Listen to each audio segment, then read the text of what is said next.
Hi, I'm Timo Elliott, VP and Global Innovation Evangelist for SAP. And I'm Tamara McCleary, CEO of Thulium. We've been your host for the SAP Better Together Customer Conversation Series since October 2020. The series is all about giving SAP customers the microphone and getting the straight story. Along the way, we're celebrating and learning from the successes of our customers on the SAP Business Technology Platform, or SAP BTP. If you're new to the series, well then, welcome. And we are so glad to have you with us. If you know the series, you already know there are 4 parts to each episode: an intro blog, the podcast, a LinkedIn conversation, and a key takeaway blog. I host the podcast conversation that explores the customer's transformation in the larger context of their industry and trends. And Timo hosts the LinkedIn conversation that focuses on practical, actionable topics. Combined, the series is all about exploring the intersection of innovation and technology and how they're impacting our lives, the businesses we run, and the world we live in. Each episode features practical, meaningful, and repeatable success stories in real concrete terms. The first year of Better Together has been an amazing journey. Incredible guests, meaningful conversations, valuable insights, and I still hear something new and inspiring in every episode. So, to celebrate the first anniversary, we thought we'd sit down together and reflect, recap, and share with you some highlights. In the first episode, our guests were Jason Taylor, VP of Global Data and Innovation for the Gates Corporation, and Nathan Williams, Practice Director for SAP Platform Technologies at Nimble. The episode focused on the value of breaking down data silos no matter your business, and specifically, in the case of Gates Corporation, why this was mission critical to their transformation, which included adding smart technology to existing manufacturing machinery. I think the key to breaking down those silos is to focus on approach similar to what Gates has done recently. I mean, they identified an opportunity that would bring incredible value to the organization, their customers, their vendors. And this opportunity was one where data was going to provide meaningful and quick benefit. And so one of the things that we try to keep in mind is that, our customers and their digital journey is at the center of everything that we do, right? So we're trying to think about those customers and what are the solutions that would be beneficial and advantageous for them as we move forward and we think about more innovative ways on how we do business. So what I particularly liked about this project was that it underlined how data is an essential foundation for the business models of the future. So in this case, it's moving from selling machinery to selling customer-focused services. And specifically, in the case of Gates Corporation, why this was mission critical to their transformation, so much of it comes down to managing data. It's not just collecting and aggregating it, it's being able to get to the delicious part, where you're actually pulling insights out of that data. Or as they call it, the slogan for their department is delight in every bite, B-Y-T-E. Mustafa, the Senior Director for Analytics and Technical Shared Services at Ferrara Candy Company, joined us to share how real-time insights helps them grow their brand by responding to their customers. I would say 95% of my time was just managing the data and just trying to keep it loaded correctly and stable. And now it shifts because that has all been automated and simplified. Now we can focus on getting that data in real time and being able to give that to our end users. The trust increased, the hurdles were removed, and the executive sponsorship was really what enabled us to roll this out fully throughout the organization. The story makes it easier to see past the strictly business angle and actually see the people who benefit from digital transformation.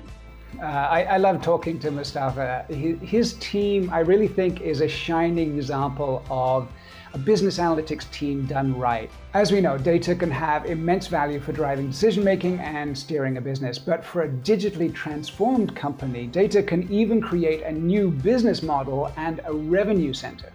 We learned this firsthand from Mike Cook, Strategic OEM Business Manager, endress+hauser Digital Solutions. Inside SAP AIN. And an AIN from there allows users to build out their workflows and manage their work orders, right? So you get a work order, and then from there, you would go to Asset Intelligence Network to see what you have. And then having that information up to date allows for great decision making. And what we're doing is enriching content from one cloud to the other, and that's essentially putting information at users' fingertips. So we're making their life easier and making things much safer for them as well. By sharing data in a more integrated way, you can now get more end-to-end visibility across all these purposes and get greater resiliency in the face of what seems like never-ending changes in business and societies. Really, endress+hauser is all about technology supporting people. That was a major theme in the conversation with Uniper, an energy company that is using automation company-wide in some really fascinating ways. Achim Lobke, Head of Architecture and Optimization for Uniper, and Laszlo Gergely, International Project Manager for Uniper, joined us to share how they're fast-tracking innovation with automation from the plant to the field to the back office. We really innovate an idea most likely within 4 to 6 weeks, and this is especially our approach, and it's successful. So less money, but very high outcome, especially for the end users. Our first use case is live since some months, where a detailed visual analysis of what Uniper spent on external consultant is now possible also for the colleagues. But not only that, even a forecast feature is implemented. Collaboration angle of digital transformation is so important. Costain Group plc and Deloitte share how unifying data improves infrastructure management to reduce costs and emissions. Charlie Davies, Strategic Growth Manager at Costain Group, and Richard Benson, Director of Intelligent Technologies for SAP Deloitte, joined us to shed light on the epic success story. When we talk about a control center, you may imagine loads of screens around a room, sort of a NASA environment, but actually what we're talking about is that level of control through a very user-friendly data insight platform. And I think it then gives us a tremendously exciting opportunity, firstly to do live analytics and show what's happening real time, which is one of the core capabilities of the IICC. But also then, what excites me is that gives me a massive data corpus to go after and start to apply machine learning to, and start to draw inferences out and provide ultimately new insights and innovations around that. We're using things like the integration suite so that we can connect into any data source, which is hugely powerful. It really makes sure that there's no boundaries to what we're able to do with the platform. Projecting a 30% savings in construction costs over the next 5 years. That's an amazing 180 billion UK pounds, $250 billion. And in addition, it's helping them with their national carbon footprint targets and reduce noise pollution, improve air quality. This story absolutely underscores the fact that data needs to be synthesized, brought together, verified, and analyzed to get the full value out of it, especially when you're talking about nationwide infrastructure. Faris, a multi-utility provider in Belgium, worked with SAP and Capgemini to design a cloud-based water metering platform that can help monitor water quality, promote conservation, and even check for leaks in the water system by spotting puddles from space. Inga O'Priel, Directing Manager, ICT Faris, and Kevin DeWild, Project Manager, Capgemini, joined us to share how the solution is driving water management innovation with efficient, sustainable operations. It opened in the broad population in Flanders the discussion on environmental impact of using water in general, not only drinking water, but even more the usage of the natural available water in the ground. Certainly when we see the impact of the summers who are a bit hotter, and that you are faced with drought in general. While drinking water keeps remaining available, that doesn't mean that there's enough water available for the farmers for, let's say, spray your garden, filling in your swimming pool, and so on. The push for more collaboration is basically a sector-wide push that we see in the water sector landscape in Flanders. And it's a push for a joint investment, a smart investment into smart metering. And basically all of these investment projects that are being done they will not only be held against their financial parameters, but definitely also against the ecological, economical, and social impact. And I love the way that they cooperated with other water providers so that for best practice, so that the entire system was improving. Is we're not just talking about serving a business purpose. When you think about how important water is, it's like life-sustaining. Technology can actually make the world a better place, and Ferris is doing just that. Same is true for Lloyd's Register and their solution that's helping their customers evaluate risk and promote safety on the job. Let's hear from Oz Rodriguez, Head of Product Go-to-Market Strategy, Lloyd's Register, about how their predictive solution delivers next-level asset insight and risk mitigation. If you put yourself just 1 second in the shoes of a site manager, for example, that has thousands of equipment that he has to look after, it's physically impossible for him as his limited team to have a hold of everything if he didn't have this gift of foresight, if he didn't know where exactly he needed to go and at what time exactly he needed to go and what exactly he needed to do on that equipment. Information is really difficult. We deal with incomplete information, missing information, duplicated information, low quality information. So that's really, really difficult to manage. So All Assets was created to be that central place that is powered by all of our heritage in engineering expertise to expedite the decision-making process from our customers and to give them a foresight on what could go wrong and how to prevent that from happening. I think that's the core of what we're doing right now. It's about helping business improve efficiency and the bottom line, of course, but a major part is simply employee safety.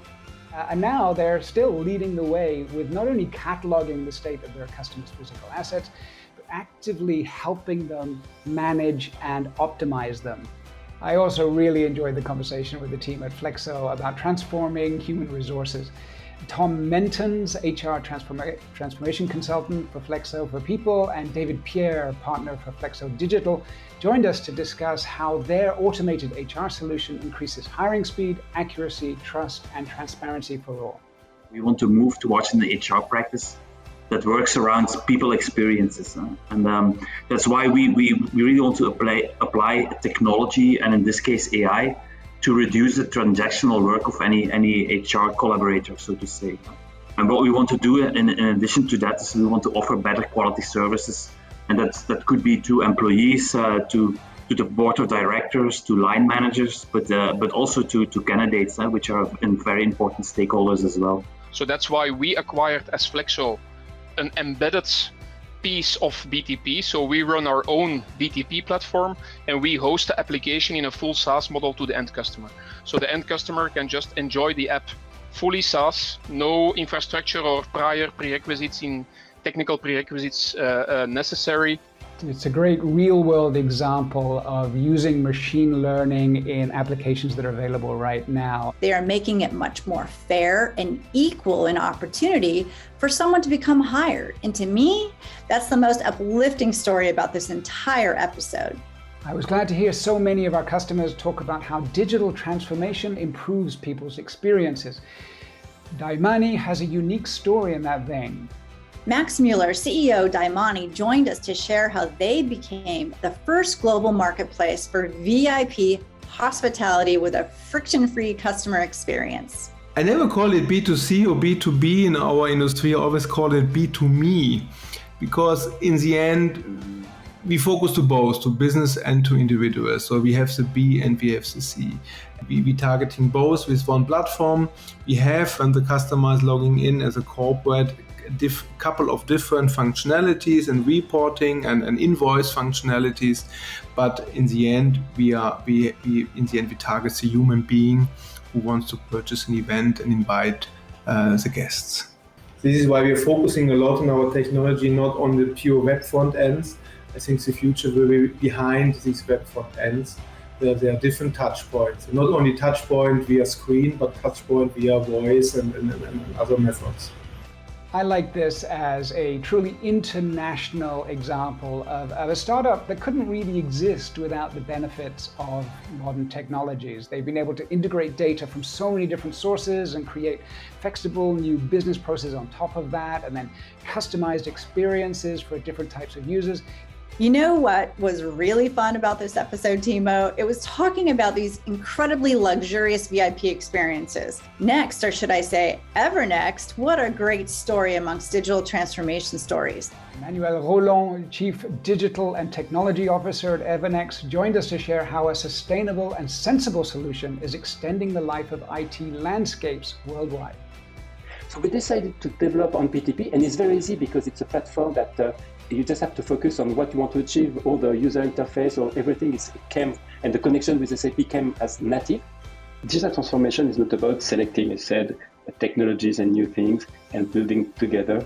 It's really about understanding how you transform the company with the support of digital. And I often say to my people, the digital transformation is not an objective. It's a means to reach a company objective. Once we launched the SAP by design, changing from in-house standalone stock management to ERP, believe me, it's a revolution. But they have big ideas, and technology is helping them accelerate their international expansion. Timo, I think my big takeaway from Emmanuel is that digital transformation is not an objective all by itself. It's a means to reach a company objective. And that's the perfect way to close out this chat.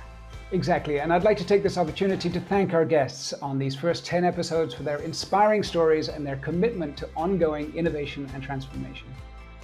But wait, it's not over yet. We're coming back at you for a second season, month after month. We'll be bringing transformation served up fresh from the innovators. Thank you for watching, and please do visit us at sap.com/BTP for the full season 1.